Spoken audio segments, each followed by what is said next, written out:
Ok, muy buenas noches, ingeniera, ¿verdad? Ok. Pues ya son las 10:37, ¿verdad? Pero aquí estamos hasta el final. Yo soy Víctor Arnold Echeverría Zelaya, ¿verdad? Estoy con mi compañero César Lara y nosotros vamos a presentar la tarea de evaporadores. Entonces, pues la tarea consiste en resolver este ejercicio. Y el ejercicio dice de que en un ingenio azucarero se utiliza una planta termoeléctrica de cogeneración que se modifica con un recalentamiento. Produce 3 megawatts de potencia y suministra calentamiento a la sala de evaporación. El vapor entra a la turbina de alta presión a 8 megapascales y 500 grados Celsius y se expande a vapor saturado a una presión de 1 megapascal. A esta presión, parte del vapor se extrae de la turbina y se envían al primer efecto de evaporación, mientras que el resto se recalienta en la caldera a 500 grados Celsius y se expande a una turbina de baja presión, a la presión del condensador que es de 15 kilopascales. El condensado se bombea de a 1 megapascal, perdón, y se mezcla con la masa de condensado que sale de la fábrica como líquido comprimido a 120 grados Celsius. Después la mezcla se bombea a la presión de la caldera. Las eficiencias isentrópicas de las turbinas son de 0,83 y nos dice que despreciemos la potencia de la bomba. Ahora vamos con la parte de los evaporadores, que dice que en la sala de evaporación se utilizan evaporadores en serie dispuestas en tres efectos con alimentación directa. En el proceso se está evaporando un jugo de caña de azúcar de 5% de sólidos en peso hasta 45% de sólidos. Se usa vapor de agua saturado a 1 megapascal, que ese vapor de agua sale desde el ciclo, y que dice que la presión en el espacio de vapor de tercer efecto es 13,65 kilopascales. La velocidad de la alimentación es 22.680 kilogramos por hora y la temperatura es de 26,75. Los coeficientes de transferencia de calor son del primer efecto es 3.123, del segundo 1.987 y del tercero 1.136 watts por metro cuadrado por Kelvin. Nos pide que calculemos el área superficial de cada efecto cuando todos ellos tienen la misma área, así como la velocidad de suministro de vapor de agua. O sea que nos están pidiendo este vapor de agua de aquí, esta corriente de acá que entra al primer efecto. Nos dicen que la capacidad calorífica del líquido, que tenemos que es el Cp, y nos dan esta ecuación. Y esta X de acá representa la fracción en peso, al igual este delta Tb, que esto es la elevación del punto de ebullición. Nos dan estas dos ecuaciones que ambas dependen de la fracción en peso. También, aparte de eso, nos piden calcular el calor suministrado por la caldera en el ciclo, la fracción y la masa del vapor que es extraído de la turbina de alta presión para el proceso y el área superficial de cada efecto de vapor. Ok, primero, este ejercicio tenemos pues un ciclo que vamos a hacerlo a su poder isentrópico que está unido a unos evaporadores. Primero, para resolverlo, lo que hicimos fue resolver primero la parte de los evaporadores y después resolver el ciclo, porque para resolver el ciclo ocupamos datos de los evaporadores. Entonces empezamos con los datos, ¿verdad? Que tenemos que la fracción en peso de la alimentación, que en este caso es F, tenemos acá, es 0,05. Este nos dice que F tenemos una corriente de 22.680 kilogramos por hora. Tenemos que la presión en el primer efecto es 1 megapascal. Tenemos que la presión en el tercer efecto es 13,65 kilopascales. Tenemos que la temperatura de la alimentación, ¿verdad? Es 26,75 y aquí tenemos los coeficientes de transferencia de calor de cada efecto. Y aquí tenemos pues la ecuación de los CPs y tenemos la ecuación de la elevación de punto de ebullición. Este ejercicio se hace mediante de pasos. Y entonces el paso uno es determinar la elevación del punto de ebullición del efecto 3, que en este caso pues es del último efecto.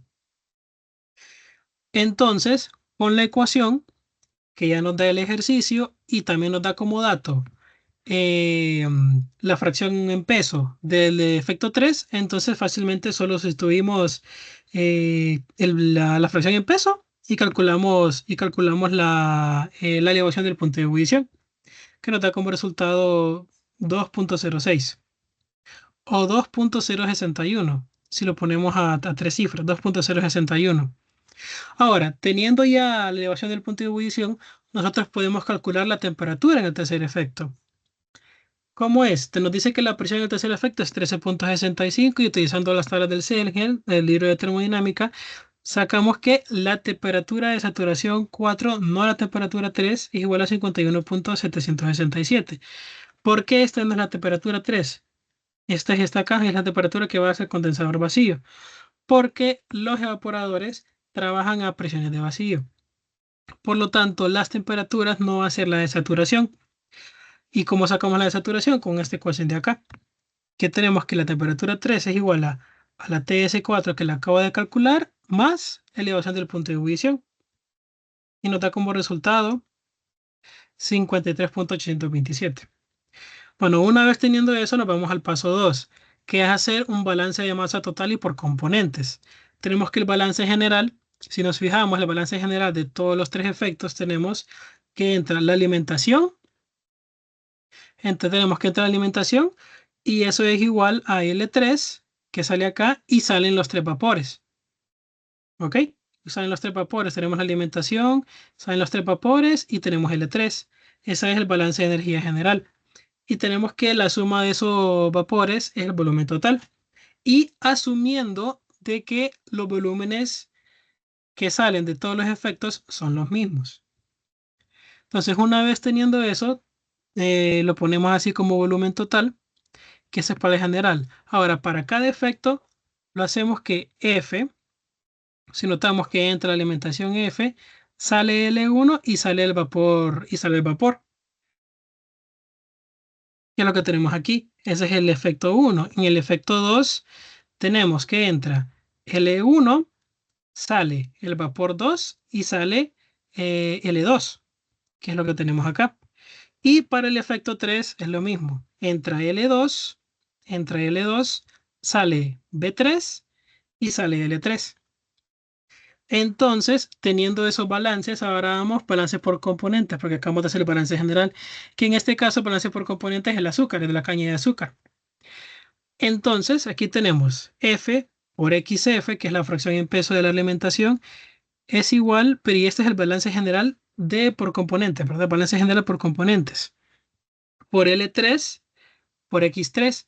Es exactamente lo mismo que acá, solo que aquí tomamos en cuenta las fracciones en peso, porque estamos haciendo por componentes. Y aquí tomamos en cuenta el volumen también, pero como en los volúmenes, en los vapores, no tenemos fracción de azúcar, no tenemos fracción en peso en azúcar, entonces por eso la fracción es cero y se nos cancela estos volúmenes. Ahora, los balances por componentes de cada efecto es estos mismos, pero tomando en cuenta ya la fracción en peso del azúcar. Entonces, como se fijan aquí los volúmenes, la fracción en peso es cero porque no hay azúcar en el vapor. Una vez teniendo ya estos balances, podemos calcular L3. Y se fijan de aquí, L3 tenemos F, XF y X3. Entonces L3 solo lo despejamos y tenemos que esa corriente es 2520. Ahora bien, si se fijan, ya teniendo aquí con el balance general, teniendo F y teniendo L3, podemos calcular el volumen total. Y solo es una resta de F, solo es una resta de F menos L3. Que eso es igual a, perdón, este es F, aquí tenía un error, me disculpo, F menos L3. Y nos da ese valor, 20.160. 20.160, y entonces ahí que tenemos el volumen total. Y como suponiendo que los volúmenes son iguales, en cada efecto, lo que hacemos es dividir este volumen total entre 3 y nos da un volumen de 6.720. O sea que suponiendo que los volúmenes son iguales, que los tenemos acá. Ahora, como ya tenemos todos los volúmenes, tenemos B1, B2 y B3, podemos calcular L2. Porque ya tenemos L1, tenemos B2. Entonces L2 solo es L1 menos B2. L1 es, sí, este es L2 más B2, L2 es L3 más B3. Entonces, ya teniendo eso, podemos calcular las fracciones en peso de cada efecto utilizando los balances por componentes de cada efecto. Entonces, el X1 Si se fijan aquí, ya tenemos fxf, tenemos el i1, despejamos para x1 y tenemos este valor, que es 0.0711. Lo mismo para x2. Para x2, aquí solo despejamos, tenemos LL, x1 que lo acabamos de calcular y tenemos L2. Entonces despejamos para x2 y tenemos que 0.123. Ahora, el x3 ya no lo daban en el ejercicio como dato, que es 0.045. Pero aquí lo volvemos a calcular para ver si estamos haciendo un cálculo correcto numéricamente. Y aquí x3, solo despejamos x3 de la ecuación y nos da que es 0.045, que es la mismo dato que nos dan. Entonces, comprobamos este valor numéricamente. Entonces, una vez ya tenemos todas las corrientes, ya tenemos las fracciones en pesos, nos vamos al paso 3, que es estimar las caídas de temperatura de cada efecto. Como ya calculamos las fracciones en pesos de todos los efectos, podemos calcular la elevación del punto de ebullición de cada efecto. ¿Por qué? Solo tenemos que sustituir en la ecuación, porque la ecuación de elevación del punto de ebullición depende de la fracción en peso, que son estas dos de acá. Esta es del efecto 1 y esta es del efecto 2. Ahora volvemos a hacer el mismo procedimiento que hicimos con el efecto 1.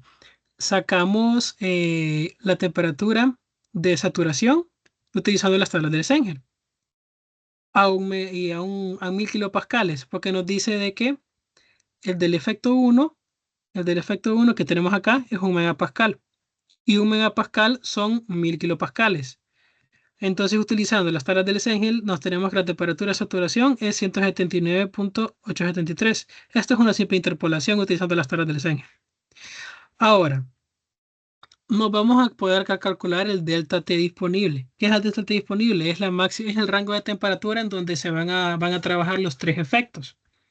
¿Y cómo calculamos ese rango de temperatura? Utilizando esta ecuación, que repito, todos estos pasos están en las presentaciones proporcionadas por la ingeniera, ¿verdad? Que tenemos que es TS1, que es la que acabamos de calcular, TS4, que la calculamos anteriormente aquí, y la elevación del punto de ebullición, que aquí tenemos de los primeros dos efectos y aquí tenemos el del tercer efecto.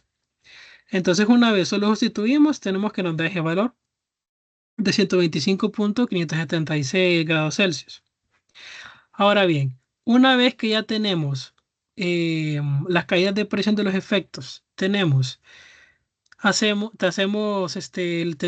fracciones en peso, hacemos un sistema de ecuaciones de 3×3. Aquí, como vemos acá, para encontrar la temperatura en el primer efecto y en el efecto 2, porque solo hemos encontrado la temperatura del efecto 3. Y como lo hacemos utilizando estas ecuaciones que están en la presentación, que delta T1, como podemos ver acá, delta T1 solo es TS1 menos T1. ¿Por qué TS1? Porque TS1 es la temperatura del vapor de agua. Este es vapor de agua. Cuando se transmite energía, se condensa. Entonces, esta temperatura menos esta temperatura es delta T. Y aquí lo mismo, TS2 menos T2. Entonces, calculando esos deltas de temperatura, solo poniéndolos acá, los igualamos al delta T disponible, que ya lo habíamos calculado anteriormente, y los igualamos aquí donde utilizamos los coeficientes de transferencia de calor de cada efecto. Y se fijan, esta es la transferencia de calor, perdón, el coeficiente de transferencia global. Estos son los denominadores. Y arriba están los coeficientes de transferencia de cada efecto. Entonces, este es efecto 1, este es para el efecto 2 y este es para el efecto 3. Una vez tenemos esos valores, notamos que tenemos tres ecuaciones y dos incógnitas, ¿verdad? Entonces, una vez hacemos el sistema de ecuaciones, notamos que la temperatura 1 da 156.72 y la temperatura 2 119.021. Y ahora calculamos las temperaturas de los condensados, del vapor condensado, utilizando las ecuaciones, que es esta ecuación es la misma que utilizamos acá, solo que para el segundo y tercer efecto. Entonces calculamos TS2 y tenemos TS3, que aquí notamos que es T1 menos la elevación del punto de ebullición del primer efecto. Y TS3, que es T2 menos la elevación del punto de ebullición en el segundo efecto. Ahora, como nosotros ocupamos las entalpías para poder ver, corregir, para poder calcular el área, ocupamos las presiones de saturación de estas dos temperaturas. Entonces, o igual, nos vamos al Cengel, otra vez al Cengel, buscamos en la tabla el valor de temperatura, buscamos la presión, hacemos una interpolación y encontramos P1, que esa es la presión del primer efecto. Y para el segundo efecto hacemos exactamente lo mismo. Utilizamos el TS2, fijan en el TS2 y calculamos la presión 2. Entonces, una vez ya tenemos todos estos datos, lo que hacemos aquí es poner los datos de manera ordenada. Tenemos aquí la alimentación, tenemos todos los datos de la alimentación. Y otra cosa también que me había olvidado. Los CPs, como ya tenemos las fracciones en peso de cada efecto, los podemos calcular. Porque acuérdense que los CPs ya nos daban como dato, depende únicamente de las fracciones en peso. Y como yo puedo calcular los CPs, puedo calcular también la entalpía, que la entalpía solo es la temperatura de la alimentación por el CP. Entonces ahí tenemos la alimentación.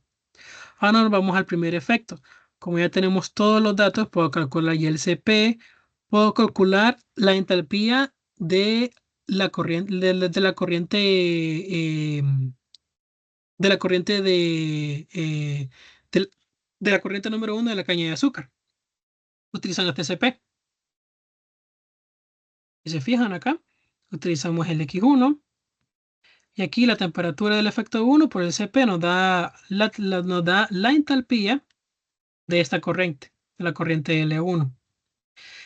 Ahora, después de eso, nos vamos a calcular la entalpía del vapor 1, no de la corriente de los sólidos, sino que del vapor 1, que es esta de aquí, el vapor T1. ¿Cómo la calculamos esa entalpía? Bueno, nos vamos a las tablas de Cengel, que por esto es bien importante calcular aquí las presiones para saber, para poder interpolar y calcular las entalpías del vapor 1. Que esas entalpías del vapor 1 hacemos aquí una interpolación triple, ¿verdad? Y nos da este valor, que es este mismo que está acá. Y ahora, vamos a la entalpía de vaporización. ¿Por qué ocupamos entalpía de vaporización? Porque aquí el vapor S entra al efecto, primer efecto, y se condensa. Entonces hay un cambio de fase. Entonces ocupamos la entalpía de vaporización, que esa también la calculamos utilizando las tablas del Cengel. Aquí hacemos una interpolación doble para buscar este dato, que es este mismo dato de aquí. Y ahora, para el efecto 2 y para el efecto 3 hacemos exactamente el mismo procedimiento. Esto se vuelve bien mecánico. El CP lo calculamos con la fracción de peso, el HL, lo mismo, la temperatura por el CP, la entalpía del vapor lo calculamos con tablas, la de vaporización también, y con el efecto 3 exactamente lo mismo. Entonces, una vez ya tenemos todos estos datos, podemos hacer una verificación. Podemos hacer una verificación. ¿Cómo hacemos esa verificación? Haciendo un balance de materia y energía. Para el efecto 1, acuérdense que primero entra la alimentación, entra el vapor vivo y sale la corriente L1 y sale la corriente de vapor V1. Y como aquí es energía, entonces tenemos que multiplicar las Fs por las entalpías para poder calcular esa energía en todo ese efecto. Con los datos que hayamos aquí encontrado anteriormente. Entonces, para cada efecto, lo mismo. Los que entran es igual a lo que sale, lo que entra es igual a lo que sale. Entonces, una vez teniendo todo esto, si se fijan, V1, aquí, porque aquí tenemos que tener tres incógnitas, pero tenemos 6 incógnitas con 3 ecuaciones. Entonces, ¿cómo resolvemos ese problema? V1, si se fijan acá, V1 es igual a la alimentación F menos L1. ¿Por qué? Entra este vapor acá. Este vapor solo sirve para hacer intercambio de energía. Entonces este acá, este aquí se evapora y el resto viene a quedar acá L1. Entonces el vapor es igual a alimentación menos el concentrado del primer efecto. Y todos los demás volúmenes se hacen de la misma manera. V1, V2 y V3 lo mismo. F menos L1, L1 menos L2 y L2 menos L3. Entonces, una vez tenemos este sistema de ecuaciones, lo resolvemos y nos dan estos valores de estas corrientes, teniendo los valores fijos de L3 y F.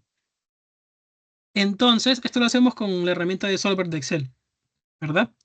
Y entonces, ya teniendo todas estas corrientes, podemos calcular V1, V2 y V3. Y ahora, ¿cómo hacemos para saber si ya terminamos el ejercicio? Notamos que el promedio es el valor, el promedio, que como vemos acá es el promedio de todos esos valores de ahí. El promedio es el mismo que valor que calculamos cuando asumimos que los vapores eran iguales, que es 6720. Y si se fijan acá arriba, 6720. Entonces, por lo tanto, no es necesario hacer otro intento al calcular las corrientes de vapor, por lo menos para este caso. Ahora bien, tenemos que calcular, no nos hace falta el área. Entonces, para eso ocupamos calcular el calor transferido de cada efecto, que este es el paso 5. ¿Y cómo hacemos el calor transferido de cada efecto? Tenemos que el calor 1 es igual a el vapor por la delta de vaporización de segundo efecto es el vapor 1 por delta de vaporización 2 y el calor 3 es el vapor 2 por delta de vaporización 3. Teniendo estos valores, los calculamos, los pasamos a kilowatts y tenemos los calores de cada efecto. Aquí lo único que hice fue pasarlos a watts. ¿Por qué los pasé a watts? Porque nos hace falta calcular el área. Y el área se calcula, que es el calor de transferencia entre el coeficiente de transferencia por delta T1, que esos valores ya los habíamos tenido anteriormente. Los coeficientes de transferencia de calor los dan como dato y delta T1 ya los tenemos. Entonces pasé esto a watts porque los coeficientes de transferencia de calor están en watts. Entonces para trabajar con las mismas dimensiones, las mismas unidades, perdón. Entonces tenemos estas áreas de acá. Y ahora lo que hacemos es sacar un promedio de estas tres áreas, porque acuérdense que las áreas tienen que ser iguales. Al sacar ese promedio nos dan 69.514. Y ahora, ¿qué es lo que hacemos? Y estos datos, como les digo, estos datos solo son los datos que ya lo habíamos calculado, delta T1, T2 y T3, ya los habíamos calculado, y estos datos los da el problema. Ahora lo que hacemos es calcular un porcentaje de error para saber si nuestro procedimiento está correcto. Entonces, como notamos aquí, el error del área 3 es bien pequeño. Vamos a hacerlo 4%, pero el del área 1 y área 2 es errores demasiado grandes. Y como puse acá como comentario, como el porcentaje de error nos da mayor al 10%, tenemos que hacer un nuevo procedimiento, pero con otras temperaturas. Y entonces, vamos a hacer otro intento, que ese es el paso 6.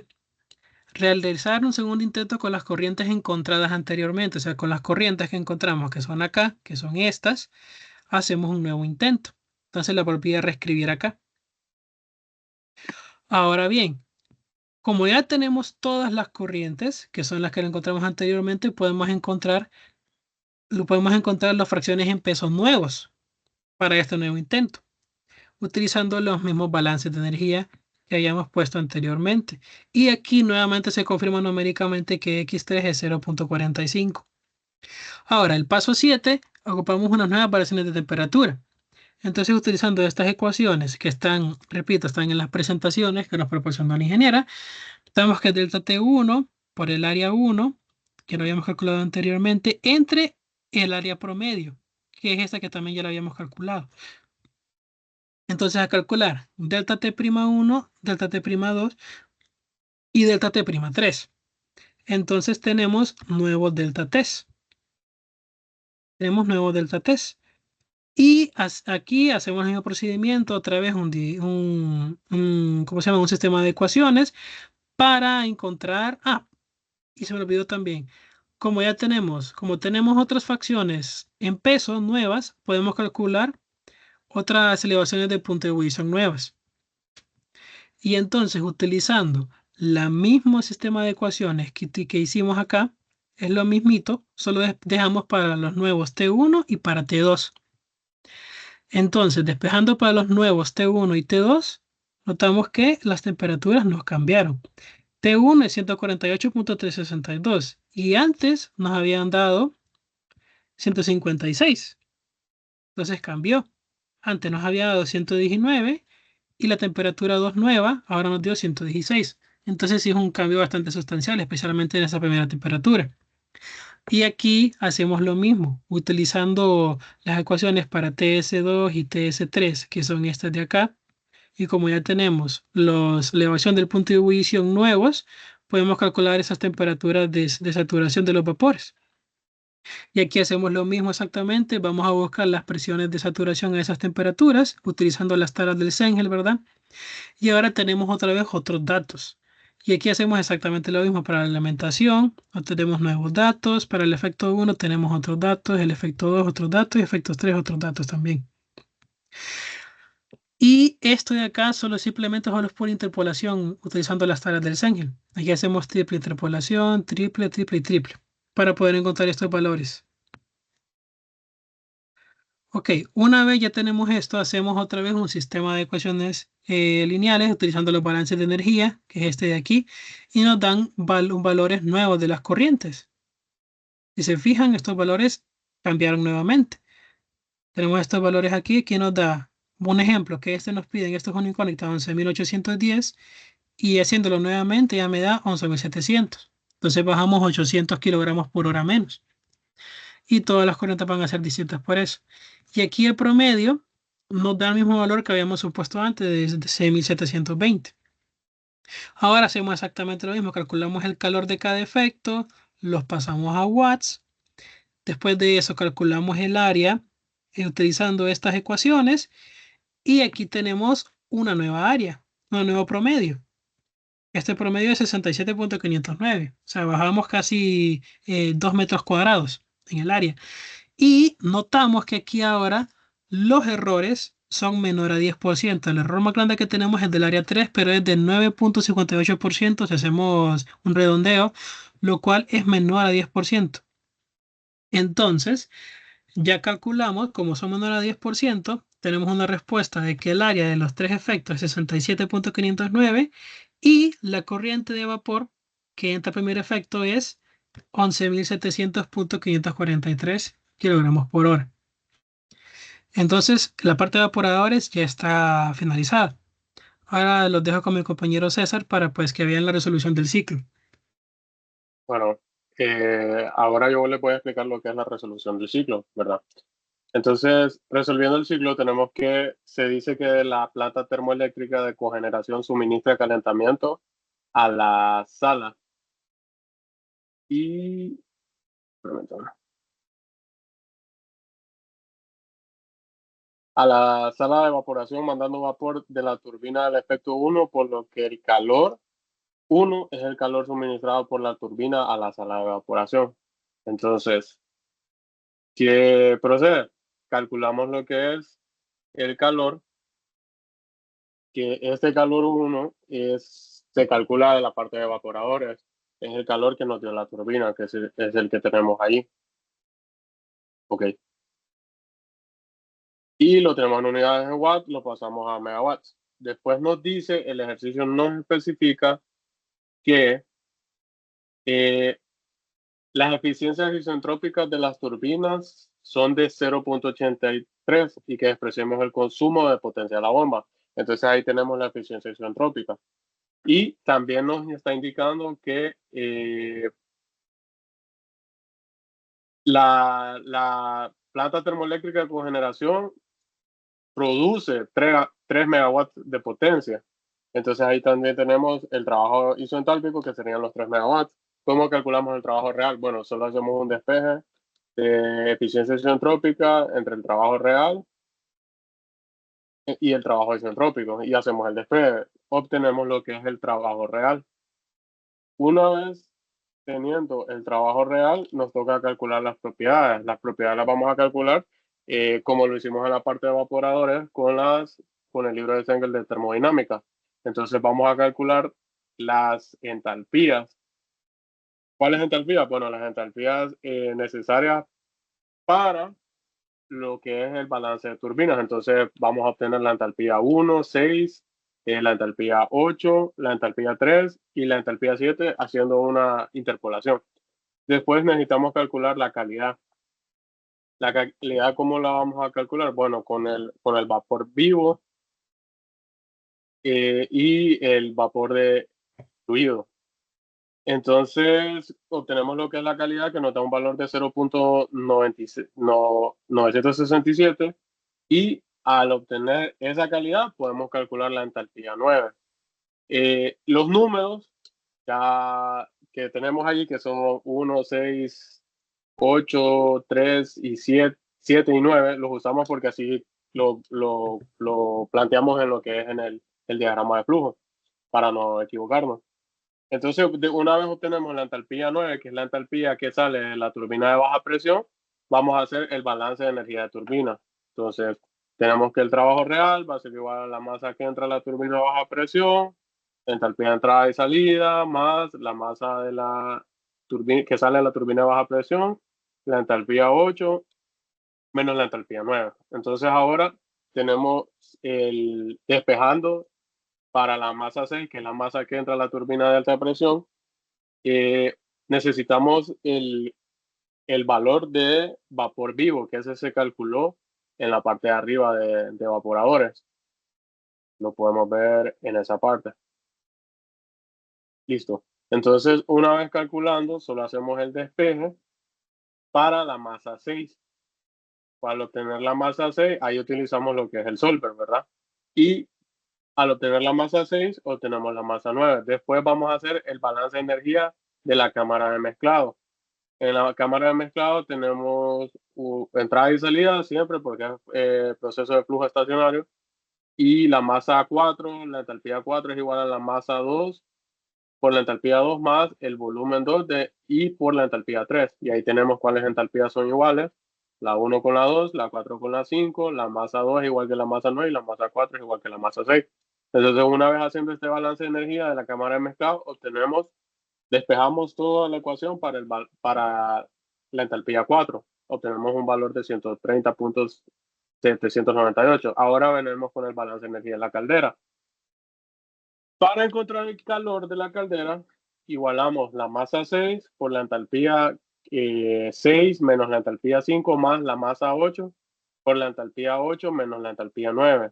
Y masa 8 es igual que la masa 9. Entonces, al despejar, obtenemos lo que es el calor de la caldera. Una vez obteniendo el calor de la caldera, vamos a calcular la fracción mol de vapor extraído. La fracción mol de vapor extraído, ¿cómo se calcula? Bueno, es el vapor vivo, que era el que habíamos calculado en la parte de arriba, que ya se los había mencionado, ahí está el valor, entre la masa 6, que la masa 6 la obtuvimos del balance de energía de las turbinas, y nos da un valor de 0.421. Pasando a la porcentaje, quedan 42.12%. Esta es la conclusión ya de la resolución del ciclo, ¿verdad? ¿Qué podemos decir? Bueno, podemos decir que el ejercicio, desde la parte de evaporadores hasta la parte del ciclo, se resolvió de manera eficiente. Y podemos notar, si nos vamos a la parte de los calores de los efectos, de cada uno de los efectos, que los estamos viendo ahí, que son valores altos, sumamente altos. Entonces, al compararlo con el valor, con el calor de la caldera, que también nos dio un valor alto, podemos ver que tiene sentido. Entonces, este sería toda la resolución del ejercicio de la tarea de evaporadores. Gracias por su atención.